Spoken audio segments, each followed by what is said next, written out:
आणि आताची एक महत्त्वाची अपडेट येते, रोहित पवारांना एमपीएमएलए कोर्टाकडून आता दिलासा मिळालेला आहे।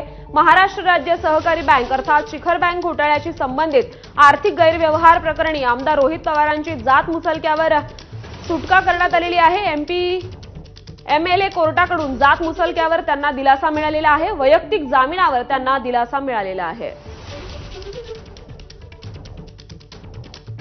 तर आर्थिक गैरव्यवहार प्रकरणात रोहित पवारांना मोठा दिलासा मिळालेला आहे। वैयक्तिक जामिनावर त्यांना कोर्टाकडून दिलासा मिळालेला आहे।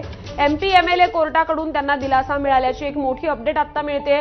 महाराष्ट्र राज्य सहकारी बँक घोटाळ्या प्रकरणी त्यांना दिलासा मिळालेला आहे।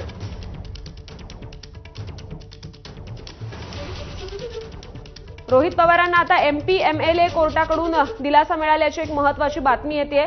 महाराष्ट्र राज्य सहकारी बँक अर्थात शिखर बँक घोटाळ्याशी संबंधित आज महत्त्वाची सुनावणी पार पडली आणि त्यामध्ये या घोटाळ्याशी संबंधित आर्थिक गैरव्यवहार प्रकरणात आमदार रोहित पवारांची जात मुचलक्यावर अर्थात पीआर बॉन्डवर सुटका करण्यात आलेली आहे। त्यांना दिलासा मिळालेला आहे आणि एमपीएमएलए कोर्टाकडून जात मुचलक्यावर त्यांना दिलासा मिळालेला आहे।